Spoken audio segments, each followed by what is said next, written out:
Buenos días, buenas noches. Good morning or good evening, and a warm welcome to the Korea-Colombia Virtual Forum 2020, organized by the Government of the Republic of Korea and the Government of the Republic of Colombia and the Inter-American Development Bank. This conversation is going to be in Korean and Spanish. There will be interpretation. You can click on the globe at the bottom of your screen and select the language that you choose to pick. So, President Moreno, please go ahead. Good morning in Seoul and almost good evening here in Washington, D.C. and also in Colombia. It's a pleasure to invite you to participate in this forum again, especially for today's session, where we wanted to talk about the entrepreneurial ecosystem and the public-private cooperation that is so important in coping with this crisis. So in these almost 5 months that have gone by, we see that the digital revolution has accelerated. The conversations we're going to be having today were conceived with a view to emphasizing the deep-rooted benefits by having interaction or engagement between the public and private sector. With us, we have Juan Vasquez, Executive Director of Ruta in Medellin, that is basically the Silicon Valley in Medellin. And as you know, Medellin has become the industrial capital of Colombia, and it's now a internationally recognized innovation hub and has proven the city to be a friendly terrain for startups. Now, the creation of Ruta N by the Municipal Administration Medellin has played a key role in this transformation, generating conditions that favor businesses and entrepreneurship, promoting an economy of knowledge. This type of initiative is a model to follow not only in the region, but in the entire world. For us, it is a pleasure to hear firsthand today about the transformation of the city of Medellin and also its plans for the future. Also with us, we have Jung Kim, who I had the pleasure of meeting. He is the Senior Executive Director of Born to Global. We met last time in 2017 in Seoul. Since its creation in 2015, Born to Global is an excellent example of championing the ecosystem of startups. Born to Global is an important agency of the Korean government under the Ministry of Science and Technology, and it is devoted to nurturing startups in Korea.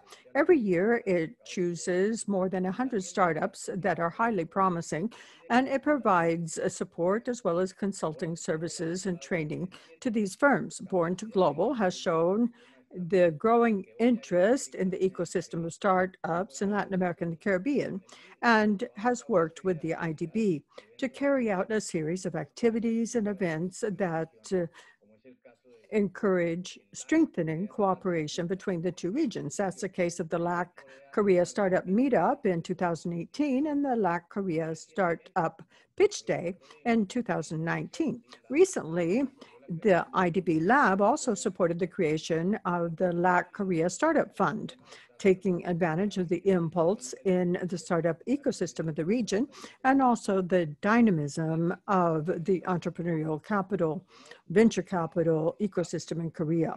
Now, LAC Korea Startup will be providing funding for startups and scale-ups in early stages in two categories: companies in the LAC region who want to expand within the region or abroad, especially in Korea and or Asia, and Korean companies that already operate or want to expand into Latin America and the Caribbean. This initiative aims at increasing interregional investment by encouraging the active participation of Korean investors and investors from the region, as well as interregional associations between startups, accelerators, and other players in the ecosystem. I am sure that Jung Kim will tell us about the history of this initiative and the projects to support Colombia. Also, and I'm sure we'll profit from hearing from two entrepreneurs. First of all, we have Juan Pablo Ortega, co-founder and former director of Ruta N Medellin, and currently in charge of internationalization of the TIG group, which is led by Life Factors and is in charge of a blood derivative biotechnological medicine products. Also, Life Factors is exploring the possibility of using convalescent plasma. Once again, we see Medellin is becoming a hub for bioscience and biotechnology. So we look forward to hearing from Juan Pablo about everything he's doing in this area. And lastly, with us, we have Jeannie Kim, who is the president and the CEO of TIM Solution. TIM Solution is a startup. It is a real-time 3D progress monitoring system, and it creates a digital twin so as to provide remote visualization of large-scale infrastructure. The digital twin is one of the technological trends in the fourth industrial revolution that is changing the whole dynamic of the industrial sector. In my view, and I'm sure that you agree, we look forward to learning more about this technology of remote monitoring. And this is especially promising in view of the current pandemic. So I wanted to welcome everyone quite warmly and express our appreciation for their presence this evening. I would like to begin by calling on Jong Kap Kim from Born to Global and ask him, how is it that Korea's bet on the innovation culture and the development of startups has allowed it to benefit so quickly from a reaction capacity to deal with the new challenges that have been created by this pandemic? Please tell us a bit about the keys for success on the part of Korea. I've had the privilege of knowing, and we have had the strong support of the government and all of the Koreans. And we have strong ties as Colombians with the people and the government of Korea.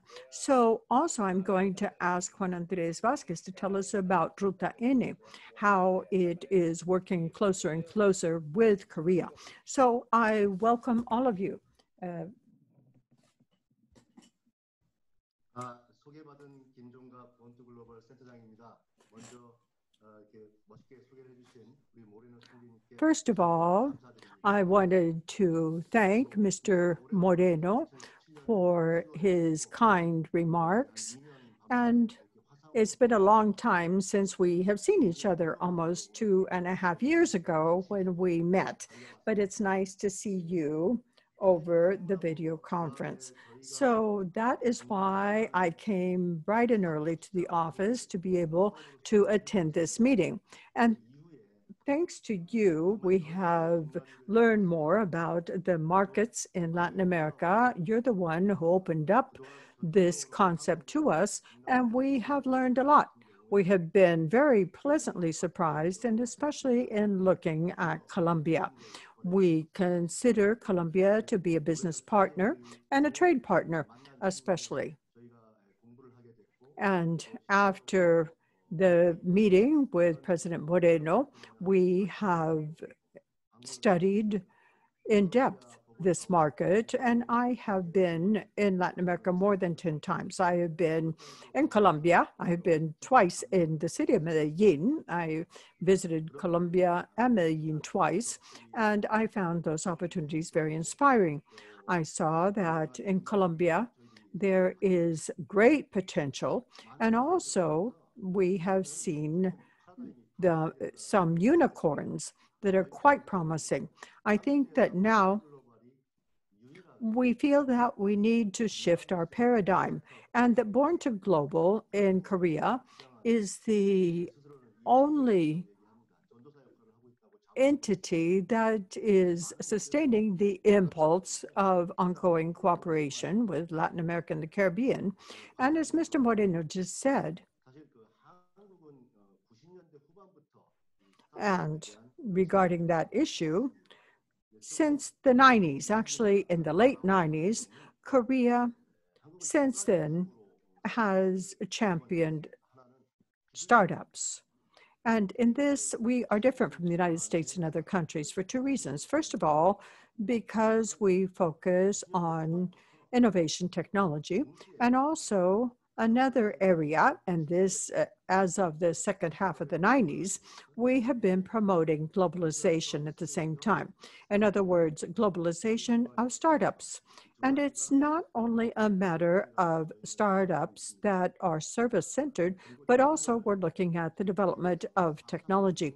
In that way, we are different from other platforms. And especially with the impulse of Industry 4.0, we are supporting those startups that look at social phenomena as well as technologies and the fourth industrial revolution. So with all of these aspects, you see that we have been able to engage in early stages, and we see that our fundamentals were well laid when we found that we have to cope with the coronavirus pandemic. So in this way, we have been able to support our startups following the strategy. Korea, in comparison with Colombia, is not as rich as the other country is in natural resources. Historically, we got a late start in developing economically. That is why we have a vision that centers more on the future. And in our country, we talk about DNA that would have data, networks, and artificial intelligence. When I was in Colombia, I heard that the Colombian government is promoting the orange economy. And I have been able to digest this. I realize that it's similar to the fourth industrial revolution that we are promoting, and that this calls for even a more perfect digital transformation than what we are seeking. And now with COVID-19, I think that Colombia is one of the countries that is best prepared and that has mounted the best response to the pandemic. And this digital transformation is what we in Korea call patient zero, contact zero. That's a new terminology that we have coined. So these industries that are zero contact, contactless, how can we promote those industries so that businesses can use online platforms and so they can deal with the B2B connection? And it's in that direction that we are working. Thank you.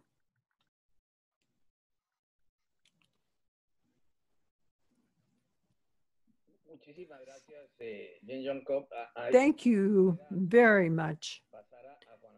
And now I go on to Juan Andres Vasquez. As you know, Ruta N has done science, technology, innovation projects, not only for institutions, governments, but also for students and for the people of Medellin in Colombia. So Juan Andres, please tell us, with all of the effects of the pandemic, and we have the case of countries that have done well managing the pandemic, and here South Korea leads the world. So we saw how quickly they were doing testing, tracing, and right now you have stopped all of the activity that you had on technological development. Did you stop everything to deal with the pandemic? Or how are you coexisting? How are you trying to invent things to deal with the pandemic? And how have you continued to do the normal work that Ruta N does? Well, thank you very much. I wanted to tell you that Ruta N, it's not that just because we're looking at the pandemic and consequently have pushed aside things that related to technology. Quite to the contrary. What has happened is we have had to rely on technology. The mission of Ruta N is all issues having to do with improving the quality of life of the people that live in this city. So the whole effort is to show how these subjects can be relevant. What has happened in the city is that the use of technology has helped solve several of the needs that we face. Now, for example, we have a case now that Mr. John King was talking about artificial intelligence. We have technology. We have, for example, forest robots that have helped to decongest traffic. People will call in saying that they are having a problem. They are dealing with COVID. So those were lines that were completely collapsed. And by using AI for the telephone calls, we have been able to select so as to be able to attend the most pressing emergencies. Also, all of the efforts that have been carried out in the past, where we have had companies working with the government, have helped us develop projects that have been supported by the IDB. And here I'm talking about the development of mechanical ventilators. We knew that that was something that was going to be absolutely essential. We wouldn't have access to ventilators. So we have been working with universities and the private sector, receiving contributions from not even companies, they're more initiatives that have responded in record time to meet the needs of the city. So all of this is to say that, quite to the contrary, technology has been vital. And what we're doing here in Ruta N is use technology as a catalyst, relying on technology. Not only that, but we see that traditional industries, other endeavors, we see, for example, what Juan Pablo was saying about hemoglobin. They were working in one direction, and then there was a possibility of developing a medicine for COVID. So they used all of the research they already had in that technological area to come up with a response. We had companies that had delayed digital transformation, and because of that, they have had to accelerate everything that they thought they could put off for later. And later, we can talk about digital transaction, they might have been saying, or maybe later we will do digital procurement, but they've had to implement this very quickly. So we see that now we actually see a step up in the use of science and technology. Thank you, Juan Andres. Now I wanted to ask Juan Pablo Ortega. Juan Pablo Ortega, I am acquainted with your current activities, and we see an acceleration of the need to find a quicker response to the challenges of the pandemic and all of the digital challenges too in countries like Colombia. And I was talking to the president of Mercado Libre, where not only on the stock market has his company gone up, but his market is growing. Now, in the case of Aidfactos, what has the experience been like in recent months?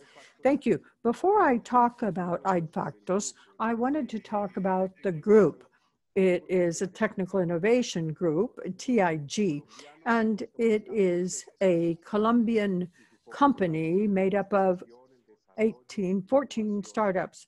And we are innovating, taking advantage of strengths in life sciences, pharmaceutics, also looking at agricultural livestock use industry. So when we talk about Life Factor, this is a company that has been working on the production of biotechnological hemoderivatives, blood-based. And in that way, we are engaged in the final stages of developing a medication for COVID-19 based on convalescent plasma. But I would like to, just so everyone can understand the concept and how something like this can happen in a country like Colombia. Right now, the hemoderivatives is a $21 billion market a year, and only 7 countries in the world 5 large pharmaceutical industrial plants deal with hemoderivatives. That is because it requires a high volume of plasma available in very few countries, plus installing a plant is very costly, and consequently the barriers to access are higher. What happened with Life Factors is that we used an IP from Costa Rica, and they were working on a snake protection. So the whole world of hemoderivatives is a very important factor. And specifically speaking now of the medication that is in the final stages of development, I think that it's worth providing some clarification. First, and I'm sure that you've probably heard talk about plasma-based treatments for convalescent patients, patients that are in critical care. Now, a problem is that this is a one-to-one treatment. You go from one convalescent patient, you take the plasma, and it is transfused into a sick patient, but that plasma has many other proteins in it, and consequently that could create rejection. Now, since this has to be transfused, you can only do it in highly specialized or intermediate care facilities. Now, we're using plasma of between 500 and 1,000 patients, and we take the antibody to COVID out specifically. So it's not whole plasma, and it is applied via injection. So in that way, it can be administered anywhere. And this medication is, of course, a medication that's going to have to go through rigorous quality and safety testing. So there is great interest in this project. And another very interesting thing about this model is that the way we view it is that right now we have the project in Colombia, and we imagine that this is a model that could be like a franchise, and plants could be established in many countries, beginning with Latin America. Here, perhaps with the support of the IDB, we could connect with key partners in other countries of Latin America and maybe Africa. And why not Korea, taking advantage of these good contacts that we have to continue to move ahead. However, I would like to seize this opportunity to talk to you very quickly about this, because in the TIG group, the Technical Innovation Group, we have the different startups, but we have 3 startups that are currently engaged in developing COVID solutions. Let me tell you very quickly about them. The first solution is B4Tech. B4Tech developed a solution for real-time monitoring of key physical variables for early detection. That would be oximetry, blood pressure, and heart rate. How do we do this? We use a gauge, and in real time, through an application that we developed in Fortec, you can measure the key variables. So a person, say a person doesn't even realize that he or she may be sick, but we can tell that he is ill thanks to this solution that is already available on the market. That is something else we're working on in the group. The third startup that is working in this area actually emerged in the middle of the pandemic, and it's called Life Test. Life Test right now is in the final stages of developing a rapid test for COVID detection. And here too, I need to provide you with a clarification. I'm sure that you have heard talk of rapid tests and a lot of discussion regarding their feasibility. But the big difference of the rapid test that we're developing here is that it detects the presence of the virus, of the antigen, of the protein in COVID-19, not like most of the rapid tests developed worldwide, where they are looking at the antibodies created by human beings to deal with the virus. So it is a very effective, efficient test, and we're in the final stages. And I conclude by referring to something else, and that is that other startups, one called Sales Tech, we have developed a study protocol thinking about the future. And how so? By using cell therapy using mesenchymal cells to treat patients in terms of the pulmonary sequelae that we're going to have in patients recovering from COVID-19. So as of now, we are developing cutting-edge technology using cell therapy to treat the sequela that these patients will have. So as you can see, this is a very high-level group with a lot of innovations, all based on technology. And this is something that we're developing in Colombia for the world. Very interesting, Juan Pablo. And obviously, the first thing is having a serological test to measure the antibodies and now to detect possibilities of infection or contagion. But if you look at the vaccine, if you study it, you realize that the main thing is to stop the level of death and the intensity of the effects of the virus. Now here, I think that there are a lot of things that we can work with Korea on, because they have been doing a lot of things that are related to plasma to help patients recover more quickly. And that takes me to Jeannie Kim, who is the president of TIM Solution. So perhaps she could share information with us about this technology and also how they have been supported by the government of Korea.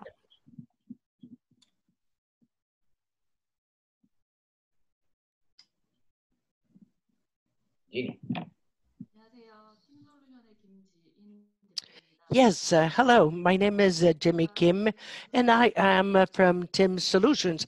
I'm the CEO.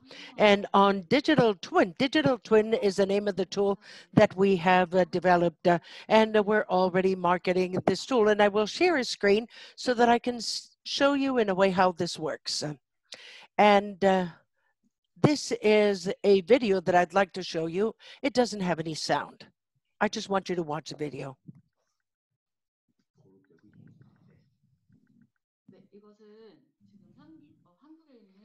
Very well. This is what you're watching. So what we have here is a smart factory.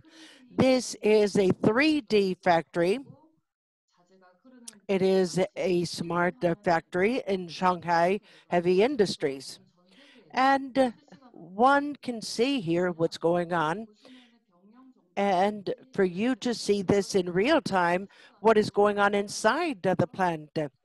Not only physically for you to see the plant, but also the data, monitoring data that we have on how it works, and data that has to do with management, how many people are working, how many operators are in the assembly line, and this is everything. This is the digital shipyard in Shanghai Heavy Industries. And you see the people who monitor this, or the managers of our projects, can see this in real time. And they also have information, GPS information, and they also have information from transformers, and all of this can be monitored and followed in real time. And the key technology that we have, which is a technology that we call 3D technology, and it is a simulation. It could lighten up things because it handles 3D data. This is the shipyard, the builder, and once they finish doing the construction work, you see how they're working, and we can see how this would operate in real life. This is a simulation, and so offline they would do this independently. However, with this tool, what they could do is start bringing the cargo onto the ship and bringing the vessels close to the wharves in such a way that they can simulate this guided by other data. So you can see how they come to the docks and they come at the same time, and how we have this technology that lightens the information, the 3D information, and thus we're able to do this very quickly and in a natural way, have the dock arrange simulation. For 1 year, we've worked on the project plan to be able to receive contracts. in order to continue with these projects. And now we're operating with all these systems. We have operation and maintenance, not only simulation, but also operation and maintenance. As I was saying, we sell these systems in order to build large engines and motors. And so we do the monitoring of the temperature, or we monitor other important pieces of information, data for the motors, so that from Korea, from Europe, any country in the world, you can follow this in real time. And you can see the operation and the yield and the performance that we have. And since, in fact, these end up being heavy data, with our technology, we lighten up everything, and we can see this in real time. And this is the robot arm of an automated line. So you see the process monitoring, and you see the movements of the robot that we do through simulation, so that you can follow these in real time, the data of the operation of this process. And since I have INS information real time from the factories, and this is done from Japan, from the US in real time. So you can see in real time what is being done in the factories and how the robot is working and how this is being controlled and monitored.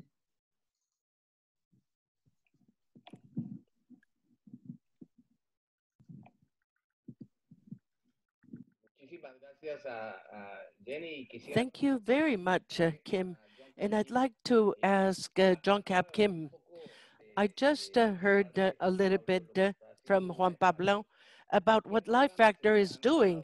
What programs are you adapting in Born to Global in order to deal with the pandemic in this entrepreneurial system? I don't have any doubt that Korea must have developed many things. And I know that here in the state of Maryland, for example, the wife of the governor, Hogan, who's Korean, you immediately send her all the tests and they arrived very quickly. And that allowed Maryland to increase in a significant way the supplies that they had. What have you developed for the pandemic? What do you think we could share with Latin America and with Colombia in particular? John Cap.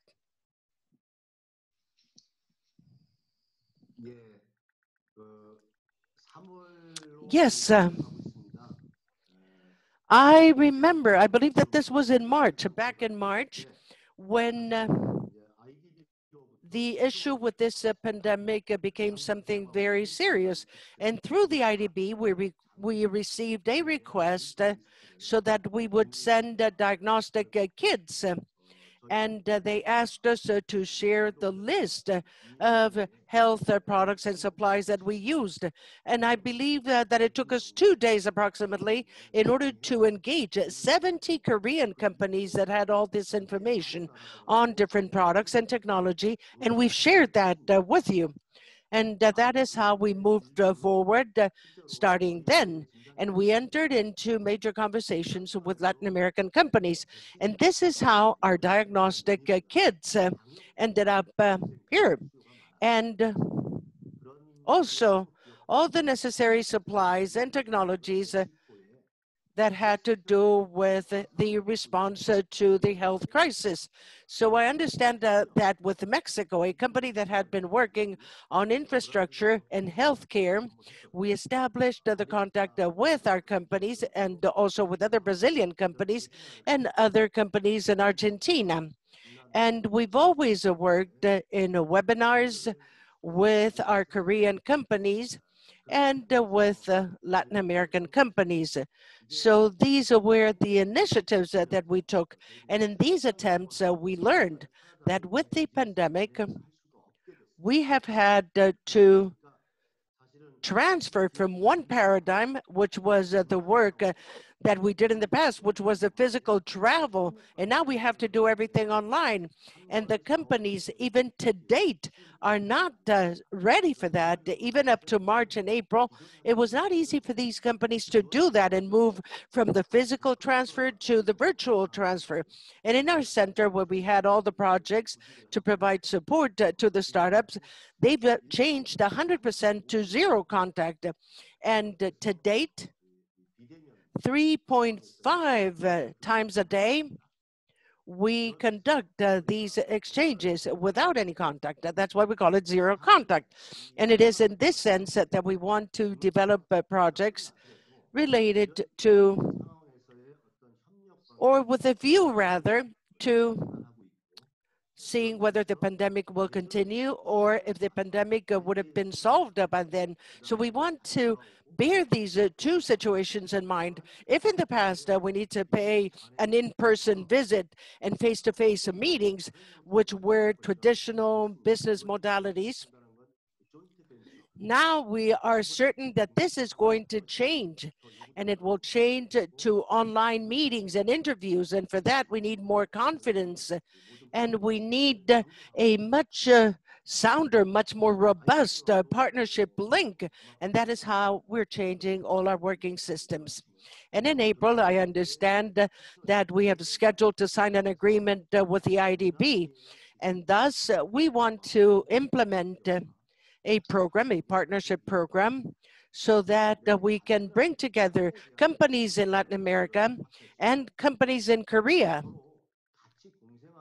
in order to deal with these platforms, technology platforms, not only to buy and sell, but to develop jointly these technologies and to cooperate in a strategic way and with a view to having long-term projects, and also with a view to having distant futures. So the travel, the in-person travel will not be necessary, at least not that frequent. And with a view to this achieving this concept, that we've asked for support from the Korean government, and our startups, our companies, particularly those involved in the biotechnology sector, need to do some job of previous conversations, prolonged detailed conversations, so that they can forge these links of confidence that don't usually exist when you have contacts online. So we see that since March, the biotechnology solutions need to establish specific, unique conditions. And many a times it is difficult to achieve it. For example, we had some cases in which they sent the cargo ships from the Air Force so that they would deliver the goods for delivery. And so what we are planning is the following. We want to consider the possibility of having a function of a base office, a central office or central headquarters, even though we're working online, so that the central office, the headquarters, or that local base will work and play the role of nexus, so that we can establish that link, that strength and link or bond of confidence, because without these links, we will never achieve that strategic cooperation. In the past, when we used to do this in person, well, you met with people in person, and thus you were able to establish that confidence. It was much easier to do so. But nowadays, that is not the case. So in our case, we would need to have a better understanding, more understanding about the companies and their needs, the cultural aspects, in order to achieve those cooperation links. And thus, the IDB has been extremely useful in contributing with ideas so that we can start with new initiatives. And besides Born to Global, we have another center that is called the Design Debbie. And this other center has planned to work with the foreign market, the overseas market. It's a global laboratory, we could say. And companies, excellence companies in Colombia that were meeting virtually could be participating in this design lab, where we could work each one in its own place, in its own country, with these local headquarters that will function as these links, these ties, in order to strengthen the connection. Thank you. Muchísimas gracias. Thank you very much. Quisiera ahora preguntarle And now I'd like to ask lo siguiente. Juan Andres the following. You have a system, but I remember the case study. If my memory serves me well, it was MIT when they said they wanted to have 2,000 companies at the time. Juan Pablo was already there. What sort of problems have you had? One, in the number of companies, and two, where have you found the bottlenecks? Was it venture capital, talent? With Korea, precisely with the president, we developed a whole idea of a TACOR that brings people from Korea who have excellent knowledge, mathematical knowledge, so that they could work hand in hand with the startups there. How has been your experience, Juan Andres? Could you tell us about that? Luis Alberto. The ecosystem is made up by all those pores. And when you were asking as to whether we were missing venture capital or whether what we were missing is talent, the fact is that we are an ecosystem that is being built. We're currently underway. And to that, we have to add up to each one of the pillars. We need venture funds, and we've had a lot of support from the IDB on that. Then on talent, we've been devoted to that. And we understand that to the extent that we can attract companies so that they can be in the city, we'll do that. And if these companies find sufficient talent, then we've devoted huge efforts in training people, not only for these companies that are coming, but also for them to be able to create other companies.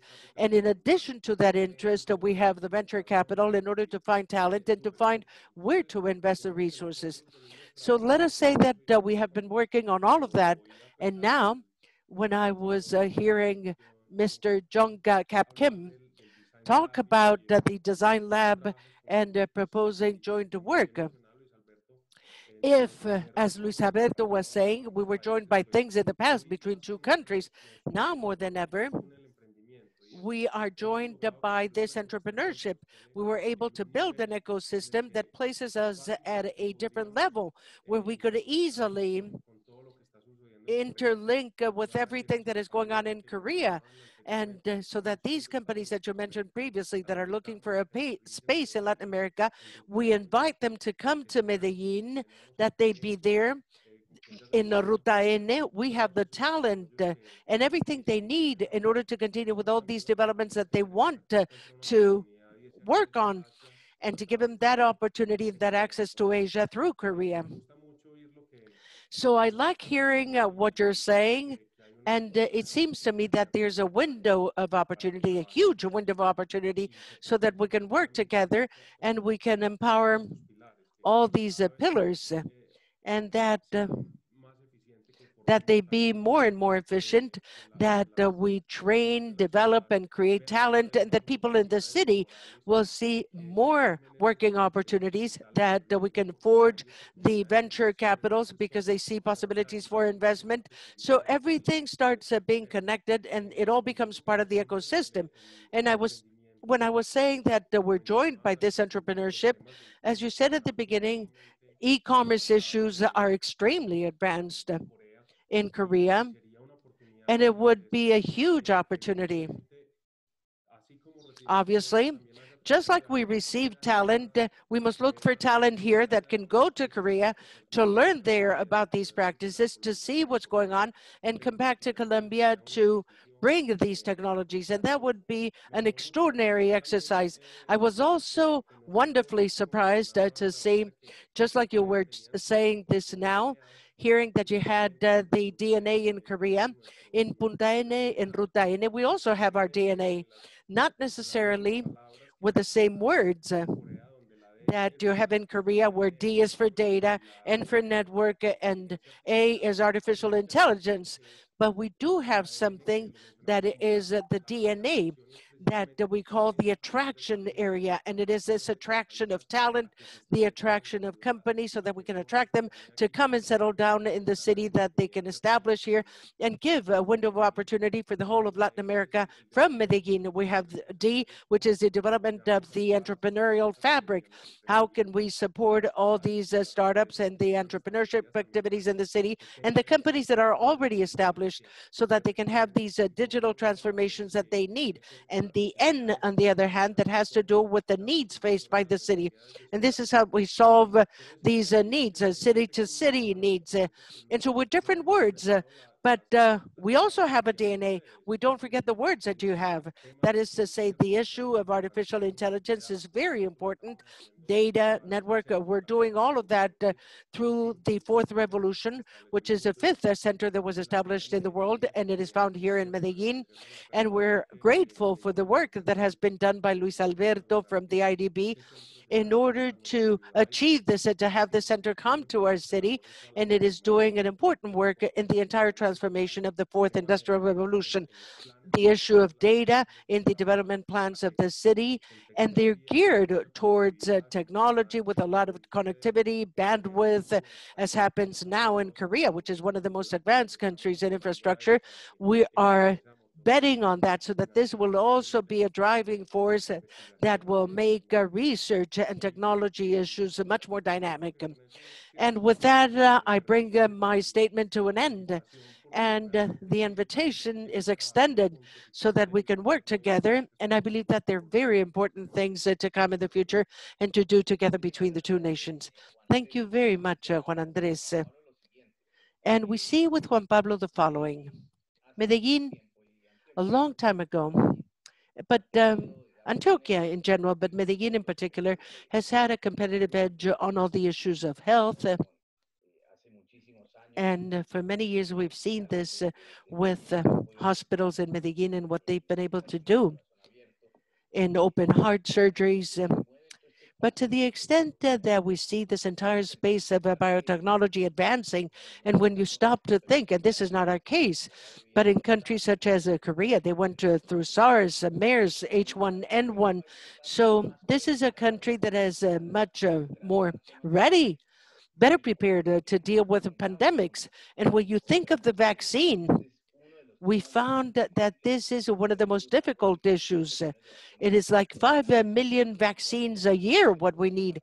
And now we have to produce vaccines for at least 2 billion people to simply take care of the people at risk and our health workers. So what possibilities do we have in starting to think about clinical tests that can be performed, as in fact they're being done by a company such as AstraZeneca in Brazil and even a Chinese company?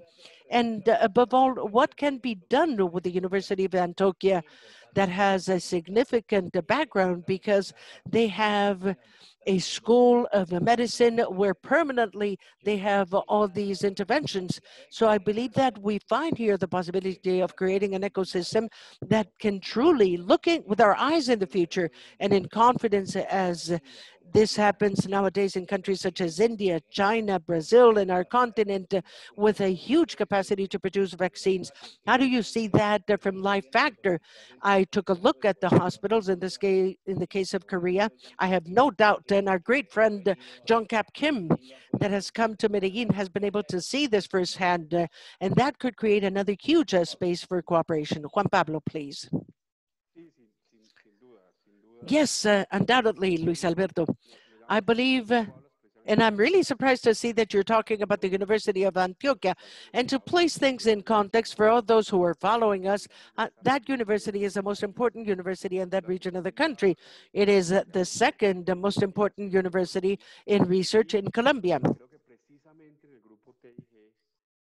In the group, in our group, what we're doing is to work hand in hand closely with universities and with the University of Antioquia in particular. And I'd like to share with you a piece of information that describes this. The second most important university in the country in research has 5 spin-offs for the time being, 5 companies, 5 startups that emerged from successful research results. And out of these 5 startups in the entire University of Antioquia, 3 of the companies are part of the TIG group.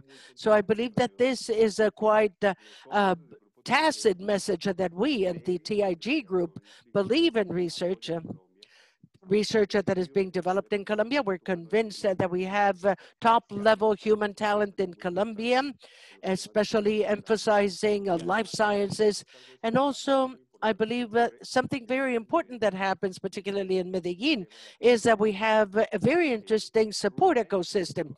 Ruta N, for example, has been one of the great promoters of life source. So that combination, university, enterprises, and state in Colombia, and in particular in Medellin, play a very important role in terms of the abilities and the skills that we have in order to think of solutions, global reach solutions, as might be the case with the vaccine. Clearly, there's a challenge. There's several challenges. And one of the important challenges from my point of view is that the entire issue of clinical studies is very costly. The development of these things is very costly. We're talking about $1 million in order to develop clinical studies. So something that I believe we're missing that needs to be further strengthened is that the work with the state, with the Colombian state in this case, and in a way with a partnership, but why not a Latin American partnership or alliance to develop these solutions? Even the big pharmaceutical companies in the world receive support, the millions and millions of dollars that they receive from their governments. So I believe that what we're missing there, what we need is important work in order to think of global solutions. However, and with this I bring it to an end, I believe that the pandemic has also, in the midst of all difficulties that it has brought with it, it is leaving us a unique installed capacity. Everything that has happened with the development of mechanical ventilators, those that Juan Andres spoke about, Vigamed, all the developments that we have from this group, TIG, everything we've been doing in order to take care of the pandemic, looking for alternatives, mitigation, solving the impact that the pandemic is leaving or will leave, the aftermath, the effects that will come later with the people that have been going through the disease. And so we'll be better prepared and ready for a new pandemic. So in the midst of everything, all these difficulties, I believe that Colombia and Medellin in particular, we've known how to concentrate on the important things, I would say. And then today, we're much better prepared to take care of this issue than what we were a couple of months ago. And that is significant progress from my point of view. Thank you very much, Juan Pablo. And last but not least, I'm aware that we're running out of time, but I'd like to go back to what Team Solutions is doing and Jeannie Kim. So we see how what they're doing in terms of smart factories, but we also have smart cities, intelligent cities. Today, in productivity in those cities is an essential factor in order to attract investment. And hearing all that has been said here, what do you think digital twin can do in terms of industrial security with a view to a city such as Medellin, and what the city needs, and not only the city, but the startups from the point of view of digital twin? Jeannie Kim, please. Yes. In connection with the smart city technologies, we are now starting with these ideas. And just like factories and cities have a lot of data, it is very important to assess these and to attach values to them. And it is there where we start working with this technology, with digital twin technology. And so in security, what we must do is to establish priority over the data that we have to use, because they have not been well defined.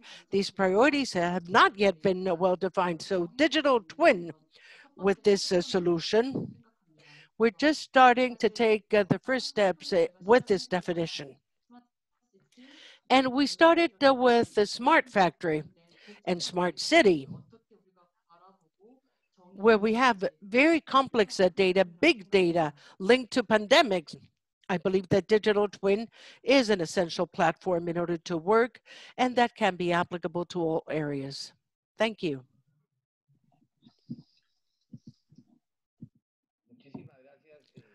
Thank you very much, Janie, and thank you very much, Jean-Cap Kim, and also Juan Pablo and Juan Andres. For me, it has been fascinating to hear this conversation, and particularly after being in Medellin and being in my country and having the privilege of having developed so many friends and this experience in the last 15 years in which I've been at the helm of the IDB, working hand in hand with Korea. And I've been to Korea many times. And every time I go, it astonishes me, all the innovation that is going on in Korea. And I simply wish to say that I'm very grateful to you. I thank all my colleagues that helped us with all the teams that helped us put together this meeting, and to leave you with the next panel. But certain and sure that we need to make sure that these Colombians, Juan Andres and Juan Pablo, that should leave Medellin and travel to Korea, and that our Korean friends come to Medellin, but because I believe that we have huge possibilities of working together. So thank you very much.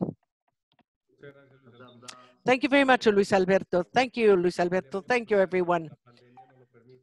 As soon as the pandemic is over, we'll go. Thank you. Thank you. A continuación, los And invitamos. next, we invite you to be with us for the second and last session entitled Staying Open, Trade in Times of COVID. And for that, I give the floor to Fabrizio Operti, Manager of the Integration and Trade Sector of the Inter-American Development Bank, who will be the moderator for this session. So Fabrizio, please. Thank you very much, Marilena, and good morning to everyone in Korea, and good afternoon to those of you following us in Colombia, in the US. My name is Fabrizio Perti. I am the manager of the Integration and Trade Sector of the Inter-American Development Bank. And it is an honor for us at the IDB to have this possibility of holding this government and this meeting between governments and the private sector, Colombia and the Republic of Korea, in a challenging context for all. First of all, I'd like to thank the participants of this virtual forum for joining us in this meeting and sharing with us this conversation. In fact, we have with us the Regional President for Latin America and the Caribbean of the Korea Trade Promotion Agency, KOTRA, a trade promotion, investment promotion, KOTRA, top-level agency, Mr. Kyung Kim. Welcome, Mr. Kim. And on the other hand, we have the president of Colombia, our friend and colleague Flavia Santoro. So welcome, Flavia. We can't see you here on the screen, but we know that you're somewhere around here. Thank you both for dedicating part of your time and for participating in this activity with us. It is a pleasure to moderate over this meeting between two government agencies that are considered to be a model, as I said previously, in the region and in the world in trade promotion and investment promotion.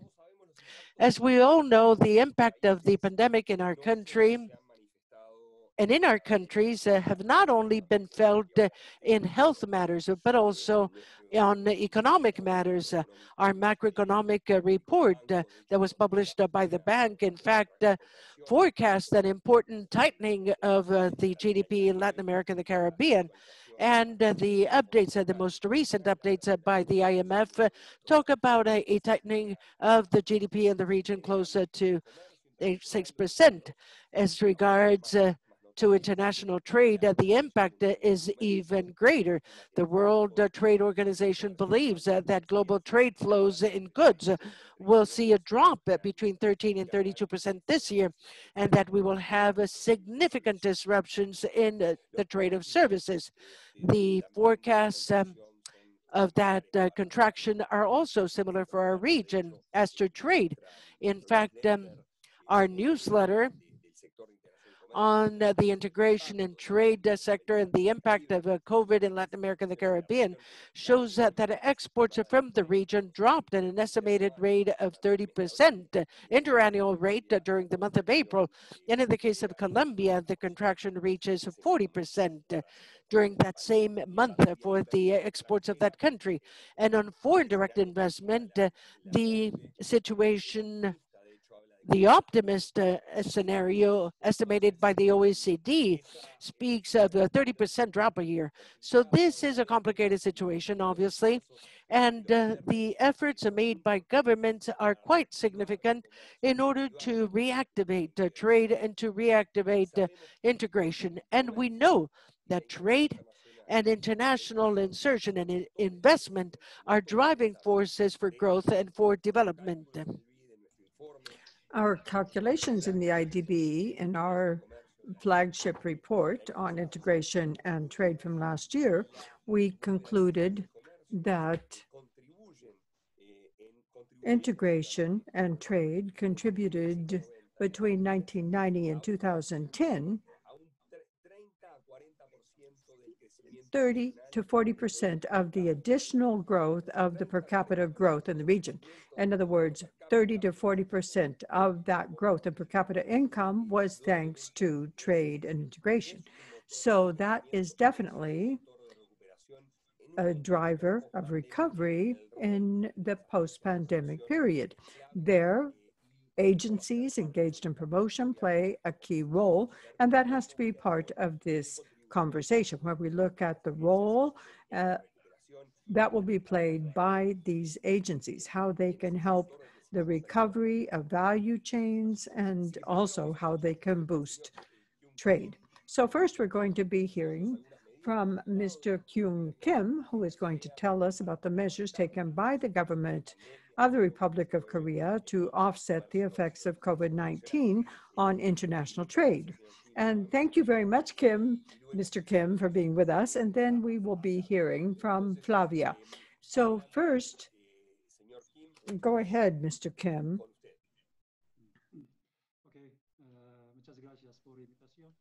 Thank you very much for your invitation. I can speak Korean, right?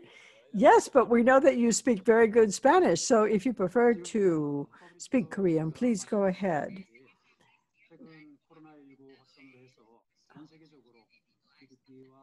Yes, Fabricio, you're right. Because of the international pandemic, trade volumes has recorded negative growth, and Korea is no exception.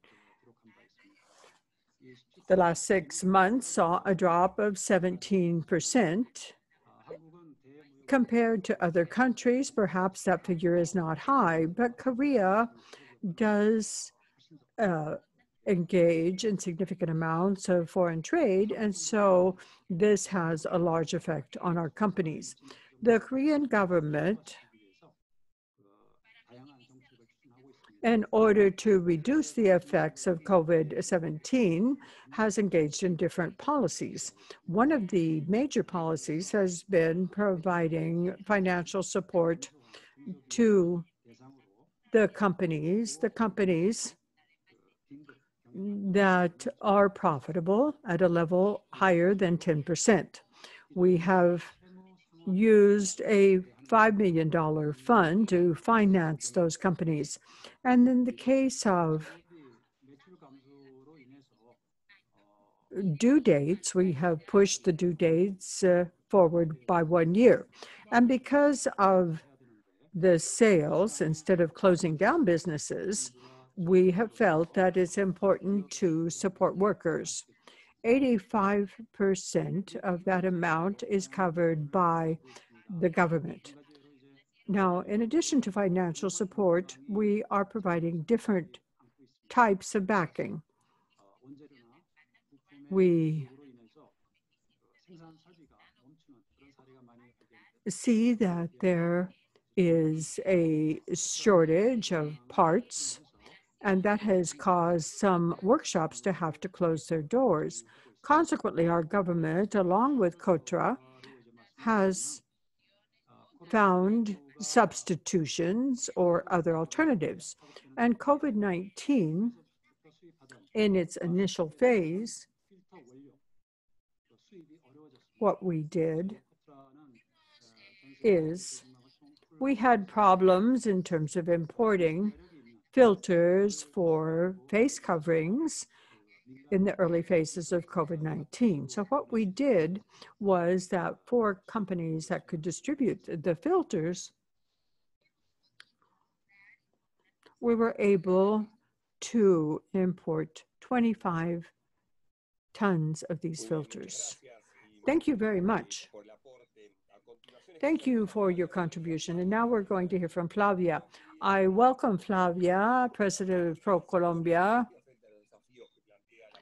and you are leading Colombia as it copes with this challenge of the pandemic.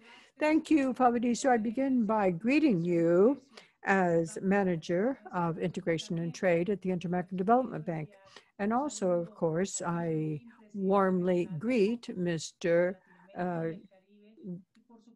Ji-Kum Kim, who is the Regional President for Latin America and the Caribbean. And also I greet all the Koreans, all of the Colombians who are with us this evening. So good evening in Colombia and good morning in Korea. And I wanted to thank the Inter-American Development Bank for its invitation to participate in this webinar. As you know, our two countries have relationships that go back 70 years because of the participation of Colombian troops in the Korean War. And 7 decades ago, with the support provided by Colombia to South Korea, that country is now helping us deal with this pandemic, establishing and strengthening the ties they have with us. We appreciate that greatly. And in the midst of the pandemic, we've identified new opportunities. We hope that our connections, our ties will be strengthened even further. Now, of course, one of the trade elements that is especially precious is the pact that we have, where we trade those products with greatest potential in the Korean market. And I wanted to tell you that we already are seeing very concrete results in that direction. An example of that fact is that Colombia has become the third provider to Colombia with an increase in our exports of 1,600% when I compare March of this year with last year. And also another good thing is that this is a result of the business visit that we had in October of last year when we traveled with Jose Manuel Restrepo, Minister of Tourism. Also, we have contributed to the Korean market by selling shrimp to them. Our exports are now greater than $4 million per year. Also, it's worth me mentioning that the consolidation of the arrival of Colombian flowers to South Korea that have grown by 500% in the last 3 years. That is a situation that is similar to what we see in the coffee derivatives. They are up by 60% in the same period. But of course, we hope to continue to increase our exports to Korea, and this will be thanks to strengthening our trade ties with this Asian country. Now, I am absolutely convinced that South Korea will be a key ally to assure the economic recovery of Colombia in the post-pandemic period. Hopefully that will come soon. We have other tools that will help us in that direction. Now, I would say that in October in Korea, we signed an agreement with KOTRA, and that was establishing a business council for Korean and Colombian firms so as to find ways to make good use of our trade treaty, our trade agreement. Also, we set up an investment fund in the amount of $50 million to support the development of startups in Latin America. So I would call on KOTRA and the IDB, hoping that we can join together in our efforts to identify startups in Colombia that meet the conditions so that they can profit from resources coming from this investment fund. And lastly, I would like to make available to entrepreneurs, both in Korea and in Colombia, people working in the public and private sectors of the two countries, the services of ProColombia. We have a commercial office in Korea under the leadership of Augusto Castellanos, and we are more than ready to support you and to put our services at your disposal. Korea is an example where at times of difficulty, we can continue to work together with a feeling of commitment. So I thank you very much, Fabricio. Thank you, Flavia, for your kind words. And with that, we can ask a question of Ki Young Kim.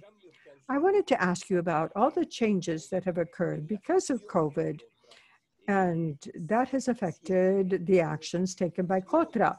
So there's been a reconfiguration, there has been a digitization of the services provided by Kotra, and also I'm sure that you have had to increase your digitization even more. Do you think those changes will be permanent moving forward? We would like to hear what you can say in that regard.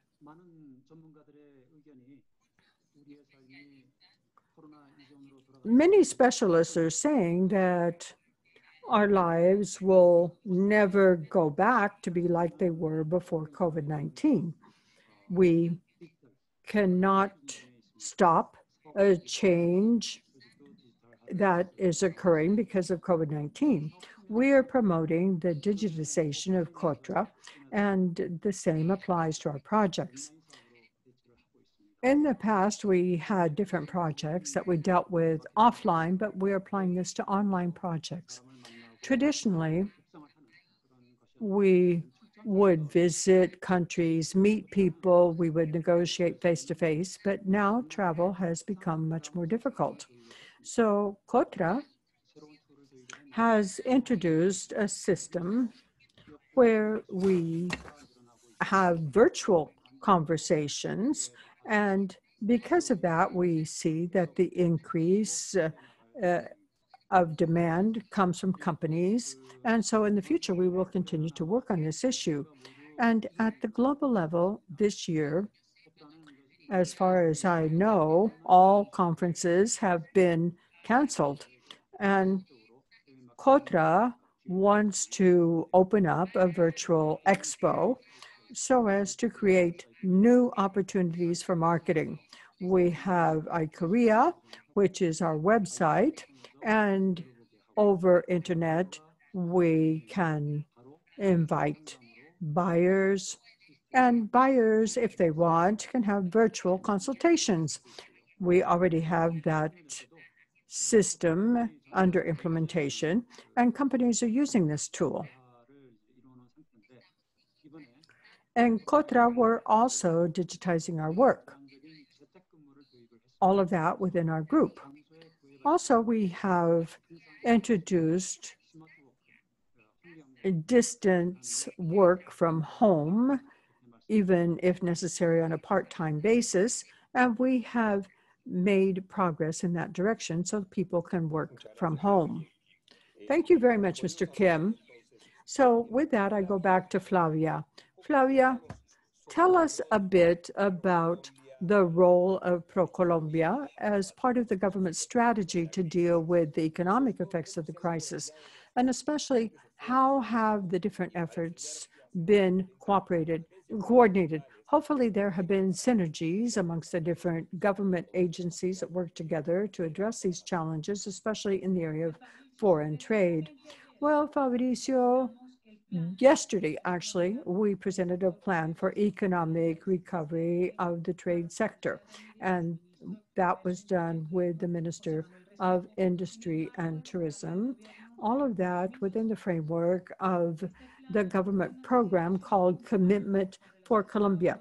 And so there we all addressed our own mission. We looked at non-mine exports, attraction of international tourism, and especially direct foreign investment. In each area, we in Colombia have a special emphasis. For exports, we are betting on e-commerce because we know that right now this is a latent need for Colombian firms. In 2022, we want to see exports go up. In investment, we know that as international companies diversify their regional value chains, our country will be able to become the regional leader. What does this mean? That means that because of the pandemic, we know that global value chains are shortening, and that means that companies are trying to get closer or find suppliers closer to them. That is a great opportunity for Colombia, and we're working very hard to make good use of that opportunity. And regarding tourism, we described some specific actions because we're certain that tourism will play a major role in the recovery of our economy. All of this based on concepts of sustainability as well as confidence. We work along 4 lines: connectivity, also tools for entrepreneurs, synergies in institutions, and a lot of promotion. And that's why we realize how important the sector is for our economy. And Colombia has become the first country in the region to have check-in certificate COVID, and this with the support of the World Tourism Organization. So we hope that at the end of 2020, 2,000 companies in Colombia will have that certification, and that is very important. And regarding promotion, right from the time when the pandemic started, we had a message that I really like, and that is, let's take good care of ourselves so we can meet again soon. We also are attracting tourism. We are producing videos, providing pictures of the national destinations that we're promoting abroad. But the success is going to depend on the second phase of the communication campaign. And now the message is, we will meet soon. Come and see us. Now we are working in 12 international markets that are of interest for the country. And we have reached more than 75 million hits. And so I think that that gives you a quick snapshot of what is happening in the 3 sectors that we promote here in Colombia. Thank you very much, Claudia. Then we go back to Mr. Kim. What measures have been taken by Cotra in order to meet the challenges posed by the pandemic have shown good results, and that we can learn and replicate these in the region? And what possibilities of cooperation do you believe can begin between Cotra and the promotion agencies, and with ProColombia in particular, since we have Flavia with us?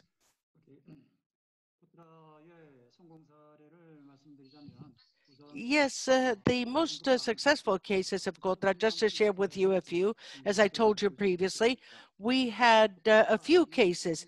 We've applied the system of COVID consultations, and since mid-February, we've studied the system, and so far, 4,100 companies have participated, and in total, we had out of 100,000 hits, and we've supported this with 29 languages. And the companies that have participated had to fill out a survey. In more than 95%, that is to say, most of the companies were pleased with the system, and they wanted to use it in the future. We had this result that was very positive. And the second step is that trade has seen a contraction. But in some cases, there are always opportunities, business opportunities. And in the case of Korea, we can always find these opportunities, the diagnostic kits for COVID-19 and the different health supplies. We had a lot of demand from overseas, and we have promoted this through successful cases. We had significant achievements. In particular, if we take a look at the case of Latin America and the Caribbean, we had 36 out of $40 million that were received in exports of health equipment, PPE, as well as other health supplies. And we have also supported the marketing, as I told you previously, for example, business queries, and thus we've looked for other opportunities in order to develop our project. So with this, and not only with ProColombia, but other countries in Latin America and the Caribbean, we've followed the same system. And with ProColombia, what can you do so that you can work together? Well, I'd like to stress 2 different sides of cooperation. One based on the free trade agreement to increase further our trade. In both countries have an industrial structure that is complementary. Therefore, we have a huge potential for trade and for exchanges. And Cotra and ProColombia can work together and we can publish more actively, publicizing our companies in each country and in each region. And this could contribute and give rise to a greater trade volume and trade exchange of Colombian trade. Colombia is pushing for the orange economy, and I believe that we could be a good partner for Korea. We have global competitiveness within the IDB. We can both fight for the orange economy, and we have experience in development. And therefore, amongst those companies, so we have to find those that have full competitiveness that can meet together and exchange their experiences. And for that, we can support Pro-Colombia and Contra in order to create new opportunities. Thank you very much. We go back to Flavia then. Flavia, could you tell us a little bit about what actions are you taking or are you assessing from Pro-Colombia on digital services? You were saying that promotion was so important on the digital sphere. What are you thinking? What are you doing? And what do you think will remain for the future? Well, it seems to me that circumstances led us to adopt new formats in digitalization, everything that have been the protagonist. And one was the virtual round. Initially, this was going to be done in person in Medellin, but because of all the pandemic, it migrated to a completely different virtual format. And during the meeting, we had more than 4.6 million in immediate businesses and in over $83 million in total amounts of investment. But we have Pro-Colombia BEEP sessions and 4 virtual sessions. And what the Colombian entrepreneurs have submitted their projects to more than 100 investors from all over the world, looking for capital and funding for internationalization of these operations. So beyond all the rest, what I was saying is that we're placing all our bets on this. We have set very concrete goals for this. And the reason is very simple, because in the midst of all of this, we have seen that e-commerce is no longer a wishful thinking or a luxury and has become a reality and a need that is inevitable for Colombian entrepreneurs.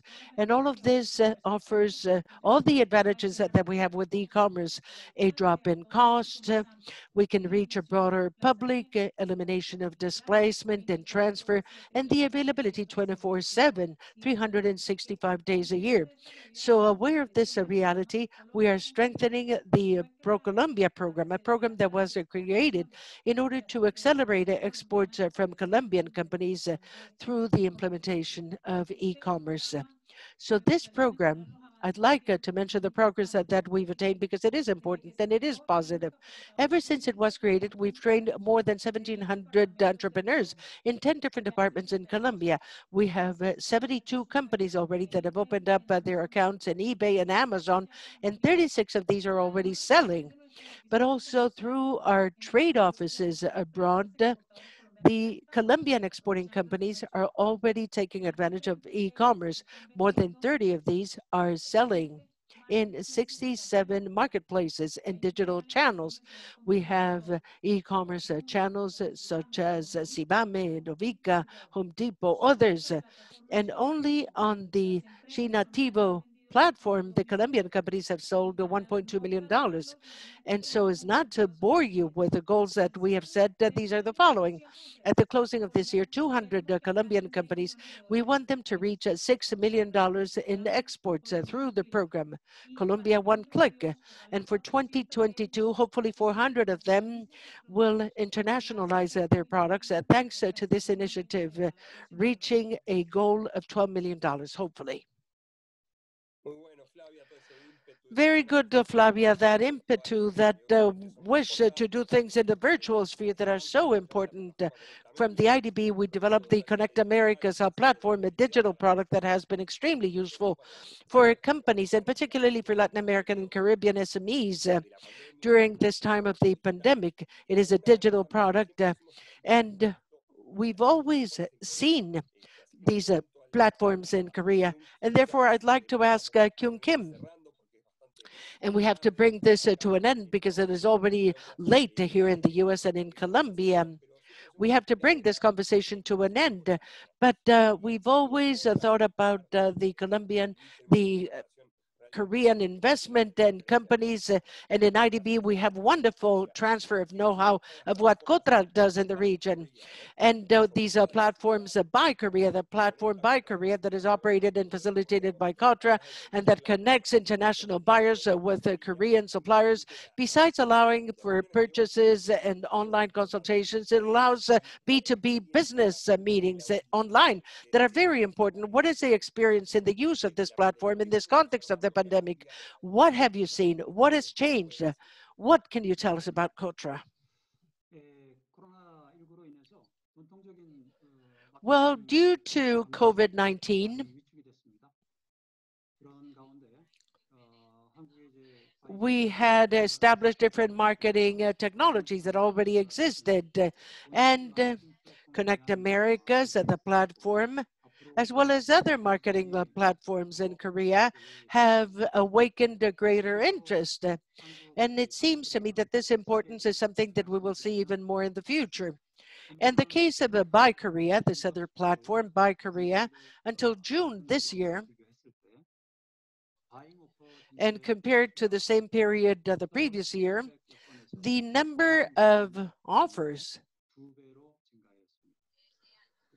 has doubled, 83 to 60,000, 16,000 from 8,300. And the number of hits of 4.4 million, it has doubled to 8.7 million.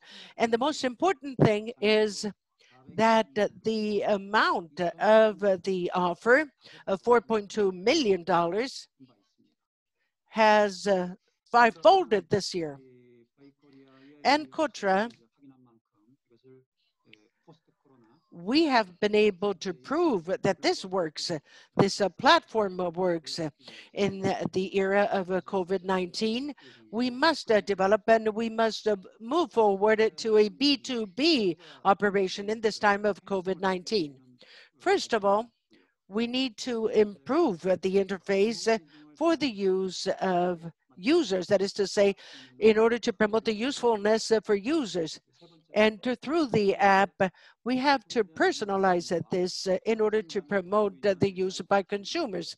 And thirdly, we need to facilitate information on these different products and all these information. And it must cover the entire process of contract signature in just one step. That is our plan for the future, and we're working on that process.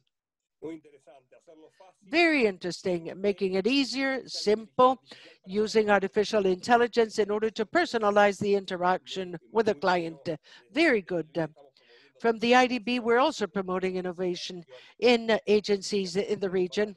So we will talk about it in the near future. And Flavia, to conclude, in trying to see a glass that is half empty or the light at the end of the tunnel, what sectors in terms of investment, going from trade to investment, what do you think are of opportunity in this juncture of the pandemic? And we hope that soon it will be the post-pandemic. What are the specific opportunities that you see for investment, and in particular for Korean investment, in Colombia in particular, particularly for the Colombian audience and the Korean audience that are following us here? I fully agree with you. The glass has to be half full. And I don't want to miss this opportunity to let you know that, in fact, foreign investment to Colombia has continued to forge ahead. What we've been able to see throughout these months is that in spite of current circumstances, we're still reporting very good results in terms of foreign investment. During the first quarters in 2020, foreign investment was $2.4 billion, so more than that.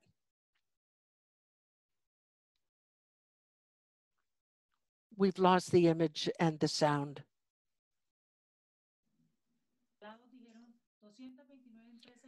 229 installed companies said that during this juncture, they would continue placing their bets on investing in Colombia, and 99.6% of them.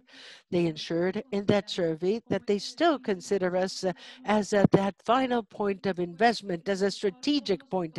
And obviously the sectors are infrastructure, Other sectors are, for example, energy, agri-food, all those sectors that is obviously what we're developing so that Korean investment in Colombia will continue to arrive. Investment funds also. In order to disseminate these opportunities, we're creating some virtual spaces, such as the webinar between Colombia and Korea, our embassy in Colombia, and JITA, the International Contractors Association of Korea. And this will be held on September 1st. So I'd like to invite you in that space. What are we to do? We will take advantage of all the opportunities for investment, Korean investment in our country, particularly infrastructure sectors and in energy sectors. So you're cordially invited to that. Something else that we've done is 2 virtual pro-Colombian sessions with Colombian startups, and we will have one more. And this last one that we want to organize, the potential investors, Asian investors that have access to agro-industry projects in Colombia. And to conclude this message, I do want us to continue working with that half full glass, with optimism, with the recovery in our 2 nations, that we join hands, that we join efforts, that we get articulated so that economic reactivation will be a reality and very soon. And I'm sure that as our campaign says, we will meet again soon. And I reiterate that I invite you to continue working with a lot of commitment for Colombia. And Fabrizio, thank you very much for this space. Thank you very much, Flavia, for these words. Thank you very much, Mr. Kim. Huge opportunities for Korean companies, Colombian companies in the region, and we will continue working together in order to bring our 2 nations closer and create prosperity for our peoples. So we bring this webinar to an end. This bilateral forum between the 2 countries comes to an end. Thank you very much. Good morning and good night. Bye-bye. Thank you.